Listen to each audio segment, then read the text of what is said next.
he said loss of identity. I didn't know at the time, but who I was under the belief was my father.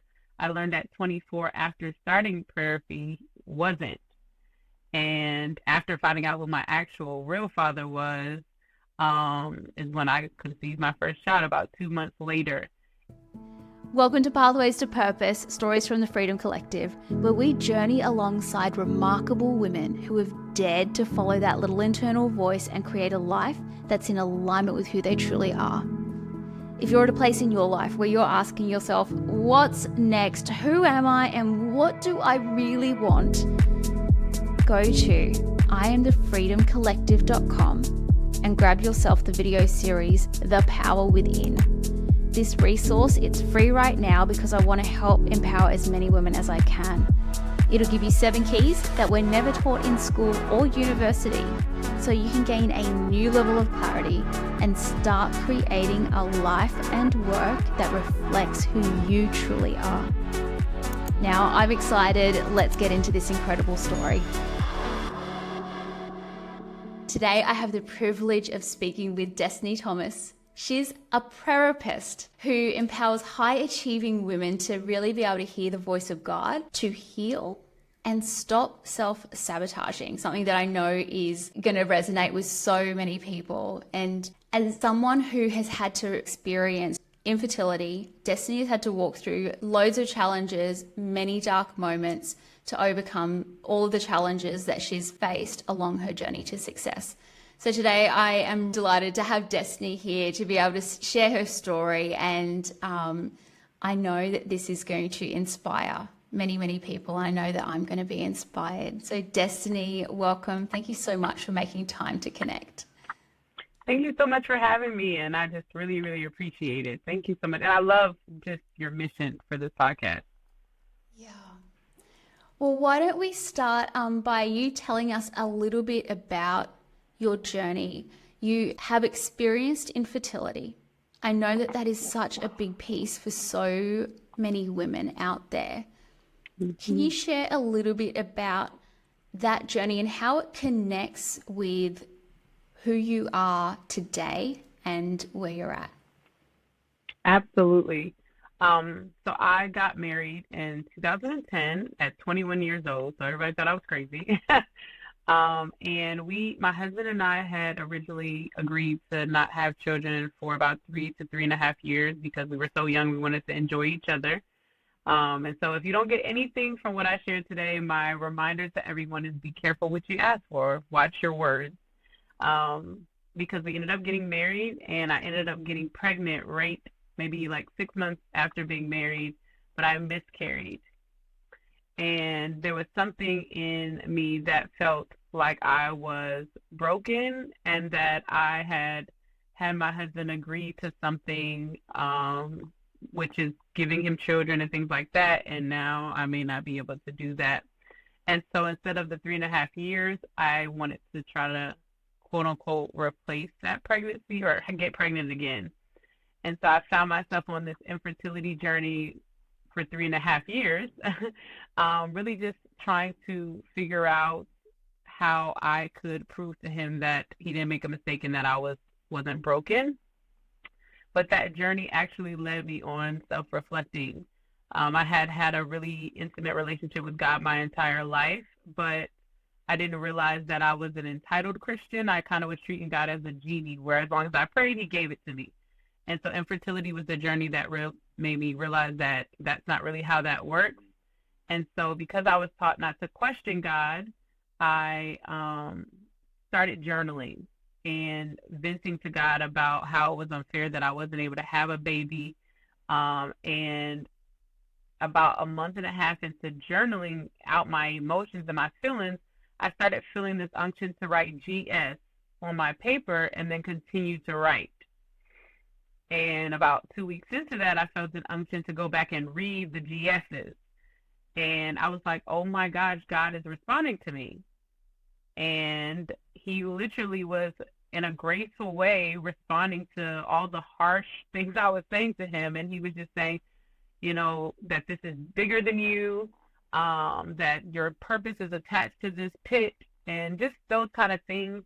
And he started saying, Destiny, I want to bless you with a child, but there's some work I need to do in you first. He said, you're dealing with abandonment, rejection, and loss of identity. And I didn't know what any of that meant. And so that's where prayer-apy was born, actually through that journaling process and him taking me through that healing process through journaling. And that is what led to me having my first child. When he said loss of identity, I didn't know at the time, but who I was under the belief was my father. I learned at 24 after starting prayer-apy wasn't. And after finding out what my actual real father was, is when I conceived my first child about 2 months later. And then fast forward, using that same process to talk to God and just ask God questions and get clarity about my life and my marriage. In October of 2017, he led me out of my corporate job. He kept saying, now it's time for you to live in purpose. Now it's time. Because I kept saying, God, I love doing what I do, but I feel like this is not what you've called me here on earth to do. I feel like there's something greater here. I feel like there's a purpose here. And so in October 2017, using prayer-apy, he led me out of my corporate job. And so that's how it all kind of tied together. Wow. There's so many pieces in there that are really intriguing. Now, one thing I have to ask, GS, is that God said or God says, or what does that stand for? It stood for God speaks. So it was his turn to speak. That's so cool. So when you were journaling, you were just stream of consciousness, just like word vomiting on the paper, essentially. And then you felt the prompt to write GS, God speaks, which you found out, you realized later that's what it stood for. And then after you wrote GS, you were just still stream of consciousness, right? Like you just thought, I'm just, okay, GS, that's weird. And then I'll just keep writing. Mm-hmm. And did you think it was just you and your own thoughts and your own words when you were doing that? Absolutely. And I wasn't really big on going back and reading it. So my whole consciousness was, I'm going to treat this as my diary with God. I can't say these things out of my mouth, or that's what I was taught. So I'm just going to write them down and release them, because I always learned, like when I went to therapy and things like that, that you have to just get it out. And so I was like, I'm going to get this journal, this diary between me and God. And I would write Dear God at the top and then just start venting and letting it out. So yeah, I just thought it was me writing, and I just felt I was going to write GS. So I literally write GS on the side and then keep writing, but I didn't know what it was doing or where it was going. Wow. What's standing out for me is I think that process of, wanting to tap into that higher consciousness, to tap into the spiritual realm. It can feel sometimes like it's a hard thing, or there's like I've got to do these certain things. But what you're sharing and what I'm hearing you say is it was a really simple process. It was really just seemed so natural. It just flowed. I think that's a really powerful piece to catch and to help us remember that we can just rest. We can relax and rest into who we are, the place that we're at, and being real, getting real with it and getting honest with it. That's really powerful. Okay. And so you said you were in a corporate job. What were you doing before you started your current business? I actually was in the insurance industry. I worked for Geico, and I had been there for 10 years. I worked there for 10 years, yeah. Okay.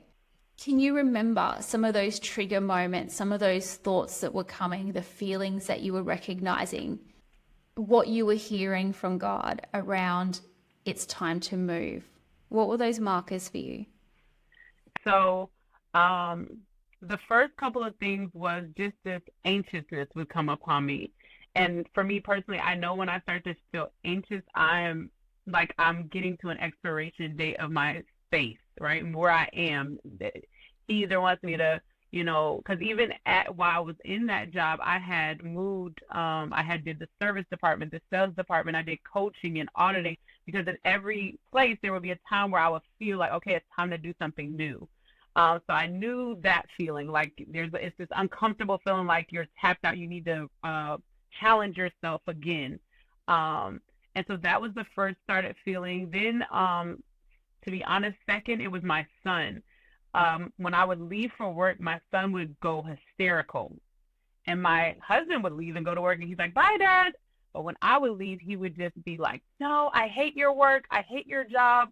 Um, and he was only, I think, 2 at the time. And so that I would get in the car and I would just break down crying, like, God, I know I didn't pray for this child for 3.5 years to get him, and then this be his memory of his mom. So I know you're doing something. And then the third piece was prayer-apy. It was really journaling to God and really being intentional about, God, I want to, because I was a control freak. I've always been a green personality, super analytical. I literally planned my entire life out. Like I was said, I was gonna buy a house at 22. I was gonna get married. Like everything was planned out. But I had got tired of doing that. I was like, I'm tired of being in control of everything. So God, show me how to relinquish control and do it your way, right? And the next thing he was saying is, if you really want to do it my way, you'll prepare to leave your job. And I was like, what? So those were the main three things. What did that preparation period look like? What did you have to do? I wish I could tell you it was a really long period, but it was really fast. So it was probably, he first started saying it probably in August. Like, I'm preparing you for this great faith leap and all this stuff. And so I had transitioned out of my auditing position and went into a new retention and reissue department. And they ended up saying, hey, we actually have a special project for you. So I was kind of in this interim. I didn't even have like a full space, if that makes sense. And so he just wanted me to be intentional about coming to him every day and doing what he was telling me to do. And so October came, and he kept saying it's happening this month, but I was like, I don't know what this means. What are you talking about? And I kept seeing the number 1011 everywhere I would go. And even in prayer, I kept getting 1011, but I didn't know if it was a date, a time, a scripture. And I went to work one day. I was driving to work, and I've never dealt with like debilitating anxiety. I've just like had an anxious feeling, but I was driving to work, and this anxiety came over me that I was like, what is this? But it was like, I can't go to this job. But I pushed through, and I went in the building, and it just heightened. And I was like scared.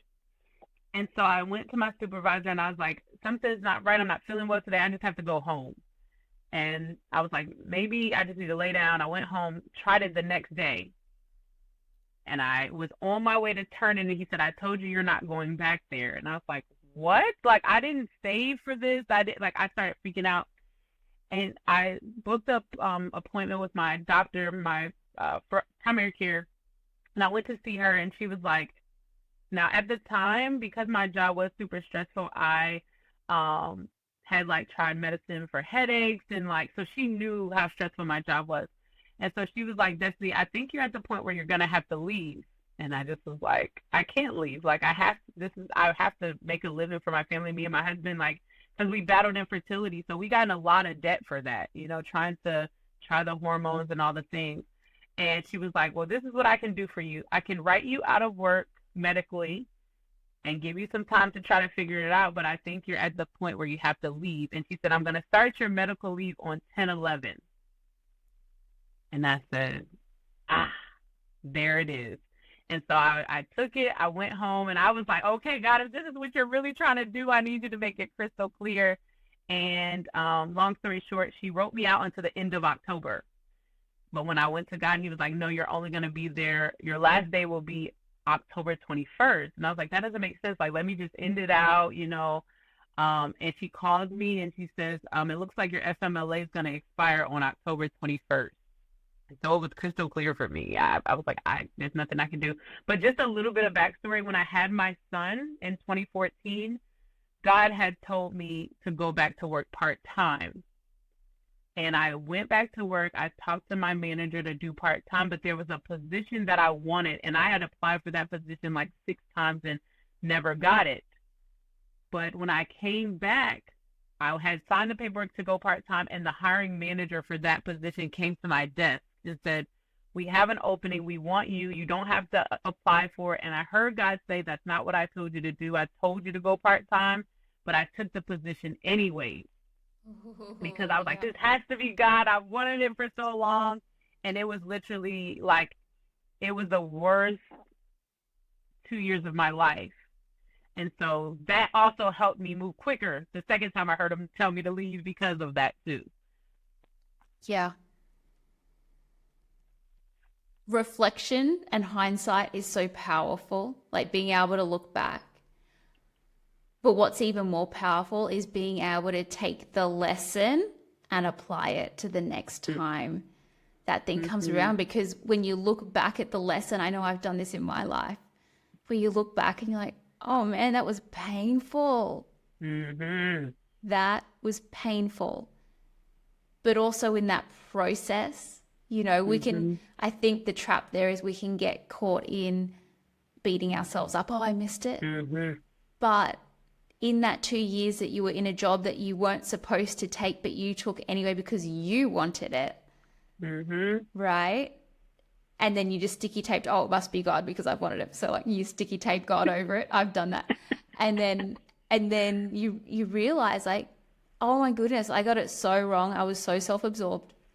And then, but rather than beating yourself up, which I think as women in general, we can tend to do, as people in general, we can tend to do, is understand that there was something in your character that was developed in that moment, and it had to be painful enough. You know, it had to be excruciating enough for you to get it for real.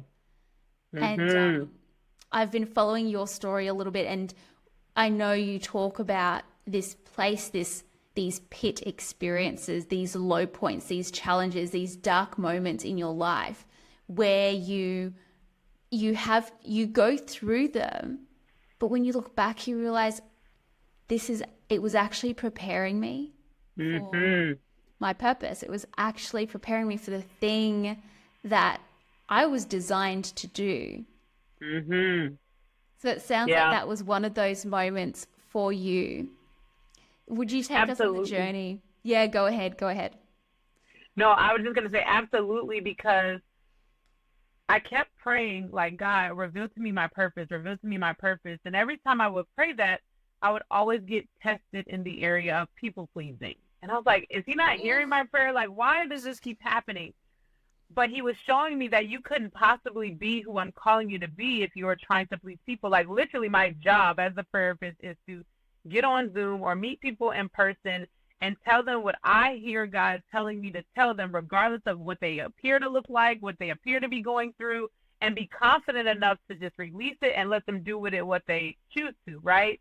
And that hard time in my life when I took that position was literally a test of use your voice, speak up. You hear me? Like because I ended up having to take the hiring manager to HR, and she was doing things that she shouldn't have been, but nobody else would say anything. It was kind of getting pushed under the rug. But me being there, that's why it was so hard, because I was going against the norm. I was going against the process as it used to be. And he was making me use my voice, making me be confident in what I was hearing him tell me to do, making myself be confident in my own abilities. And that has like propelled me in what I do today. So absolutely. And so that, what you were just talking about then, was that in that 2-year job that you took because you really wanted it, and it wasn't where God was leading you or what he was telling you, but you took it in your own, went with your own ideas, but in it you still built so much skill and so much character, and God used it. Absolutely. Absolutely. It's the true depiction of he can use all things for our good. Like, even though I was technically somewhere where I shouldn't have been, it has built this toughness that is necessary for being an entrepreneur. It has built a confidence and a more effective way of communicating. I think before I communicated very emotionally, but that you can't go to HR emotional. You have to have actual facts and data. And so in a business, that has now helped me be able to communicate to my customer or my clients or whatever in a way where it's database. Like, based on these things, this is why you should do this. Not I feel or I think. So yeah, definitely really, really helped me. Wow. So powerful. There's so many gold nuggets, so many lessons in there for all of us. But would you share with us where you are now and what you're doing? Absolutely. So now I feel like I do like 50 million things, but right now I am known as the prayer-apy, as you said, and I assist high achievers with confidently hearing the voice of God to heal internally and to avoid self-sabotage on their way to elevation, using that proven process. But I really am the answer to people that I wish I would have had back then, right? So I give people clarity, um, in that middle place where you're like, I know he's calling me to more, but how? Where do I go? Where do I start? And I assist people with sitting down the little girl or the little boy in them that tells them you can't do this. Nobody wants to hear your voice. And because that's usually what is we're battling in that transition, right? God is pulling us higher, or our purpose is pulling us higher, but that little version of us is saying, but nobody ever listens to you, right? And so I work with people in that regard, but I do it in various ways. So I do it with one-on-one clientele. I do it in my 90-day accelerator program known as Purposeful Prayer, where we rewrite our vision and our life to align with what God's vision is for us, because that's what it was. He really realigned my entire life.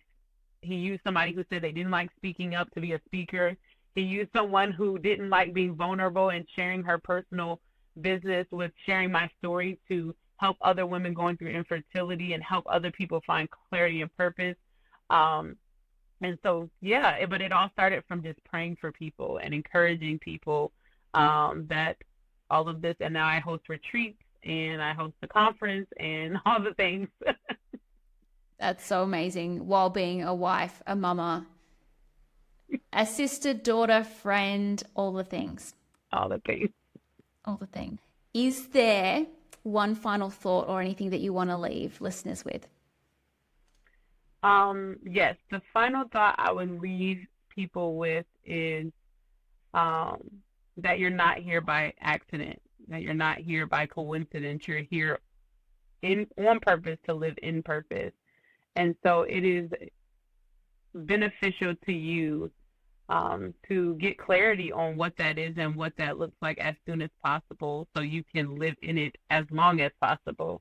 And so, don't allow overthinking or what people think to stop you from being on a journey of finding that out, being willing to take risks, being willing to go places by yourself, right? When it comes to conferences and events, like really just knowing that you're here for a purpose. And if you can't see it with the people you have around you, it may be because you're not called to those people, but you're called outside of that circle. Yeah. Well, Destiny, how can people get connected with you? If you've been inspired by Destiny's story, reach out, connect with her on socials. How is the best way for people to do that? The best way to find me is to search the prayer-apy, and PRAYERPIST, or Realizing Destiny anywhere. So if you search me either one of those ways, I come up. And also, if anybody wants those proven 6 steps, you can go to realizingdestiny.com and download those steps absolutely free to begin you on your search of finding purpose as well. Perfect. Well, we're going to have all of your links in the description. So if you've been inspired by what Destiny's had to share, please go check her out, go connect. If you need some help with hearing the voice of God, with finding your purpose, there's links down below. Destiny, it has been so beautiful speaking with you today. Thank you so much for being vulnerable, for taking the time to share, to connect, and to help us catch a few more pieces of that journey of discovering purpose. It's been absolutely so powerful. So thank you so much, Destiny. Thanks for joining us today. If you were inspired by that story, please check out the description below this video because it will have all of the links that you need to connect with our guest and access their incredible resources. If you're in a place where you're feeling like, yeah, I know that there is something more for me and I want to start taking those next steps, but I'm not quite sure where to start, we have got your back here at the Freedom Collective. So again, in the description below, there are links to an incredible free resource. It's a 7-part video series where I give you 7 keys that we're never taught at school, we're never taught at university. And what these keys will do is they will help to start putting those foundation pieces in place so that you can bring your life into alignment with who you truly are. Your life, your work, your dreams, the things that are resonating at your core. So check that out, connect with our guests, they're incredible. And if you know someone who needs to hear this message, please share it with them. And we look forward to sharing another story with you again shortly on Pathways to Purpose, Stories from the Freedom Collective.